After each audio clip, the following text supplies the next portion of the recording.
The top floor of the Elara Hotel glowed under a warm haze of dim lighting, as if the air itself had been filtered through velvet. Crystal chandeliers sent fractured light across the high-arched ceiling, and beyond the windows, the city shimmered like shattered glass. Soft jazz threaded its way through clusters of well-dressed guests, their low murmurs tailored to maintain a sense of privacy. Elise Rowan hovered at the threshold of the private lounge, heels sinking into plush gray carpet, one hand clutching an empty tray. She drew in a slow breath before stepping in, even as every part of her body warned she didn't belong here. The perfume in the air was dizzying, almost too luxurious to breathe.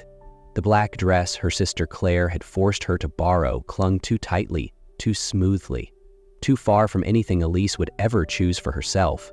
The heels pinched like guilt. She wasn't here to shine. She was supposed to be downstairs, behind the coat check, but Claire had twisted her ankle that morning and pleaded, just for one night, serve the drinks, say nothing, don't draw attention. That hadn't worked out. He stood alone by the glass wall, tall, composed, dressed in a charcoal suit with silver cufflinks that caught the light. The drink in his hand didn't move, but his eyes did. They were fixed on Elise. She tried to look away, but he was already walking. Each of his steps was deliberate, unhurried, like distance bent around him instead of the other way around. When he stopped in front of her, he didn't ask for a drink. He didn't greet her. He simply said, "You're early." Elise blinked. "I'm sorry?" His voice was smooth, level. "I don't usually request new ones, but your file said you're discreet." "I think you've got the wrong person." He reached into his jacket, pulled out a sleek black card with a gold crest embossed in the center and handed it to her. Penthouse, 30 minutes. Then he turned and walked away. As if he'd already closed the deal, Elise stood frozen, heart pounding. She looked at the card, then at his retreating figure. What the hell just happened? She spun around, ready to chase after him. But before she could move, two guards approached and gently gestured toward a velvet-lined corridor. "This way, miss." Her voice caught. She said nothing. Just before the exit, a woman in a tailored blazer stopped her. "You're Elise Rowan, right?" "Yes." "Mr. Julian Hart said to expect you at Hartwell Tower, 9 a.m. sharp. He's waiting for his new personal assistant." Elise stood still, reeling. What kind of man mistakes a stranger and turns that mistake into a job? The morning came, wrapped in a thin veil of mist, turning the city into something seen through frosted glass.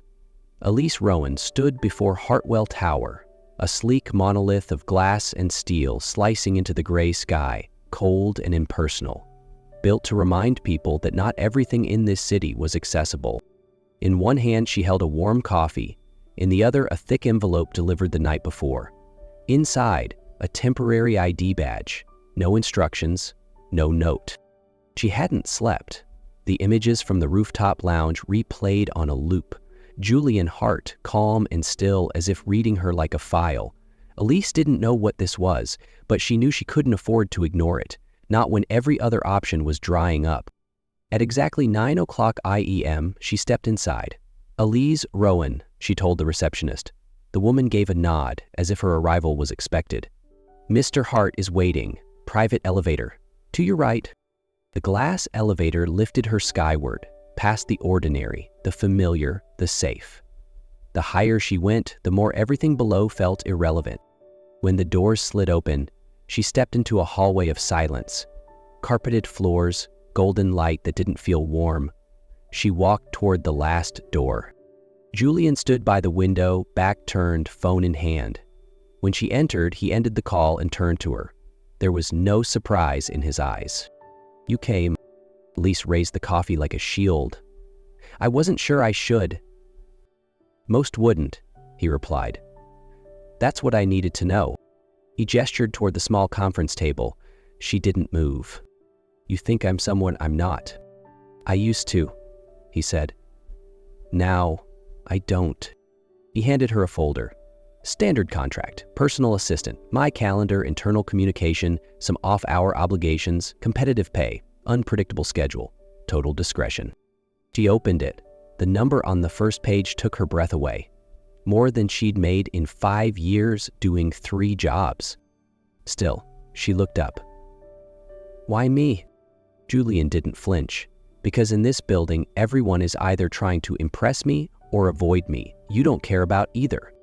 Elise couldn't remember the exact moment she said yes. After that, everything felt like stepping into a current too strong to swim against. The contract was signed. Her access badge was issued that same afternoon. A small office, directly adjacent to Julian Hart's, had already been prepared. From the moment she stepped inside, Elise knew she had entered a different world. Her first official day began with 7 emails, 3 meetings, and a schedule timed down to the minute. There was no handover from a previous assistant, no orientation. No one told her what to do. There was only the work, silent and relentless. Julien never raised his voice. He never repeated himself. If Elise missed something, he would simply move on and do it himself. Being bypassed like that was its own kind of reprimand, quiet but sharp. The rest of the office staff watched her. No one welcomed her. Elise quickly became the quiet figure trailing behind Julian, tablet in hand, eyes on the clock, lips pressed shut. But slowly, she started to learn his unspoken language. A slight pause in his step meant there was an error in the brief. A flick of the pen meant she should end the call. A barely there frown meant dissatisfaction, one no one else seemed to notice. She memorized them all. No one taught her. What unsettled her most was this: Julian never wasted a word. No small talk, no praise, no casual questions. He simply watched, remembered, instructed, and moved forward. Once, when she handed him a press release draft, he read silently until paragraph 3. Then he said, "Rewrite it." That reads like desperation trying to pass as confidence. He rewrote it. He nodded once. That was it. Each night, Elise returned to her small apartment, where Mia, her younger sister, would be waiting with leftover dinner and eyes that didn't need to ask if she was okay. "You quit yet?" Mia would ask. Elise would shrug, "Not yet." Because Julian Hart was everything Elise had never encountered: cold, controlled, unreadable. But he was the only person she ever wanted to understand. That morning started like any other. Tightly packed meetings, stacks of documents on Elise's desk, and Julian Hart as punctual and unreadable as ever. What Elise didn't expect was to become part of a gala she had no intention of attending. "You're coming with me tonight," Julian said, stepping into her office without looking up from a folder. Elise blinked. "Sorry?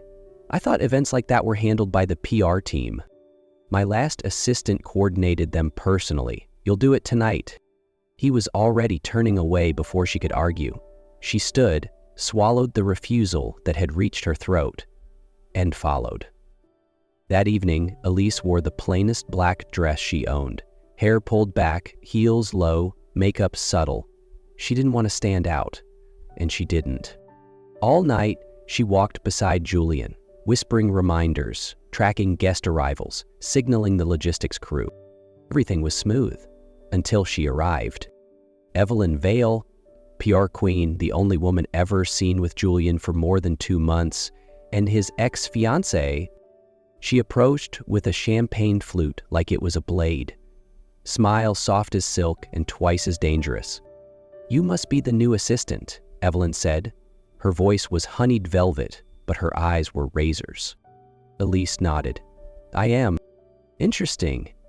You've got that disposable look, like you won't last the month," and tried to understand what her friend was feeling. But she couldn't shake the denial. Elise didn't flinch. Evelyn's smile froze for a single breath. Then she leaned in closer. "Be careful, sweetheart. He doesn't keep people. He keeps silence. You'll see." Before Elise could respond, Julian appeared beside them. His gaze flicked between the two women, expression unreadable. Evelyn gave a saccharine smile and walked away, not saying another word. Julian turned to Elise, voice quiet, even. "You handled that well." The car ride home from the gala was quiet. Elise sat with her hands folded in her lap, eyes fixed on the blur of city lights streaking past the window. Beside her, Julian remained absorbed in his phone, his posture composed, unreadable. When the car rolled to a stop in front of her building, he spoke without looking at her. "She was testing you." Elise turned to him, voice even. "That was a test?" He didn't answer. The door clicked open. She stepped out, heart oddly steady. Not angry, not hurt, just quiet. The next morning, she arrived at the office on time, just like every day. Checked the calendar, sent confirmations, reviewed memos. Julian said nothing. No one else did either. Till 11:07. Her phone buzzed. A message from Mia. "What's happening? Your name is everywhere." Elise blinked. Then another text. "Check the news." She did. And everything shifted. A leading gossip site had published a headline in bold red. CEO Julian Hart accused of hiring assistants from escort services. Below it, a set of photos. One from the gala, her standing beside him. Another, blurry but unmistakable, from the rooftop lounge weeks ago. That exact moment, Julian handing her the black penthouse keycard. No names. But the implication was clear. The office felt quieter than usual. Not out of respect, out of scrutiny. The stares weren't subtle anymore. They followed her, measured her, judged. At the copy room, someone didn't bother whispering. Not surprising. By late afternoon, a slim folder marked HR review appeared on her desk. No sender. No explanation. But it didn't need one. At 5 p.m., Julian summoned her. He stood by the window, back turned. "You saw the article." "I did," Elise replied. "So did everyone else." "It isn't true." "It doesn't matter, does it?" He turned, face unreadable. Then, slowly, "Is there anything I don't know?" Her breath caught. "Are you asking me if I actually did that?" Silence. She laughed, dry and sharp. "You gave me that card. You made the mistake. And now you're questioning me?" He said nothing. Elise nodded, voice calm and final. "If you still have to ask, then I was wrong to believe you." Then she left. And for the first time, she didn't look back. Elise left the city on a rainy evening, packing a few clothes, her old laptop, and her younger sister Mia. No one knew where she went. No one received a message. She didn't explain. She didn't say goodbye. She just disappeared. Not out of anger, but out of the quiet ache of needing to escape a place that promised change, but delivered disappointment. Julian didn't text, didn't call, didn't try to stop her. The room next to his office, where Elise once sat, still held an empty coffee cup, a few handwritten notes, and a silver hair clip someone had left behind in a hurry. No one touched it, no one cleaned up. And Julian, the man who never allowed empty spaces to remain for long, left it just as it was. As if by preserving everything, the one who left might find a reason to return. He still arrived on time, still handled everything as usual, but that precision had lost its edge. It had become a hollow repetition. A week passed, as if everything within him was running on habit, not conviction. And then, on the 7th day, the truth surfaced. Internal security traced the leak of the altered photos that had been released online. It wasn't a hacker. It wasn't a third party. It was Evelyn Vale. She had used her old PR account to send the images to a tabloid. Her motive wasn't money. It was envy. She couldn't bear the fact that Elise, a complete unknown, had managed to stay in a place where she had once been replaced. He simply gave the order to terminate every remaining contract tied to Evelyn, all within a day, silent but absolute. And yet, the one thing he truly wanted to get back never returned. Elise was gone. And for the first time in his life, Julian understood, power cannot salvage what silence has already lost. 10 days had passed since Elise disappeared. Julian didn't ask anyone, and he didn't tell anyone. But on the 11th day, he left the office on his own, for the first time without leaving a schedule behind. He wasn't going for business. He was going because something inside him had finally admitted silence was no longer a way to keep. It was a way to lose. The small house was over an hour's drive from the city, an address Mia had accidentally left in the internal scholarship system that Elise had once used to register her sister. No one knew how long Julian had kept that information. When Elise opened the door, she looked at him in silence for a few seconds. No surprise, no joy, no sadness, just the quiet of someone who had learned not to expect anything anymore. Julian gave no explanation. He simply said, "I need to talk." She let him in, the way someone opens the door to let the rain pass through the porch. Not welcomed, not turned away.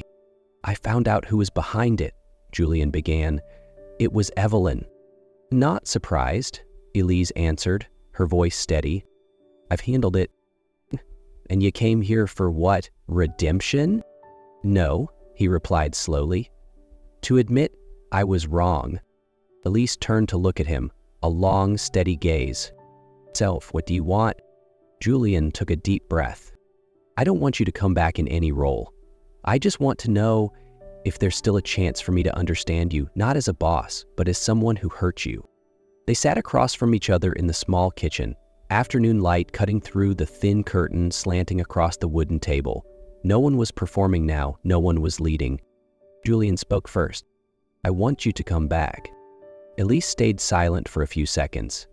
She didn't look surprised, but she didn't make it easy. "In what role?" "Not as an assistant," he answered instantly. "Not someone behind me, but someone who builds what we never had the chance to build properly." "Sounds like an invitation," she said, calm, "but I can't step back into that world as if nothing happened." "I don't expect you to," Julian said.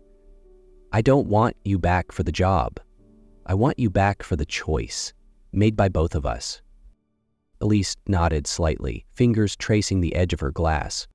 "If I return, it won't be to manage your calendar or deliver coffee at 8:55, she met his gaze.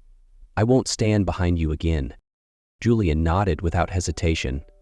"I know, and I want you beside me." Silence returned, but this time, it was mutual understanding. "What title?" Elise asked, half serious, half challenge. Julian gave a small smile. "Director of Special Strategy, full autonomy, no limits, except trust."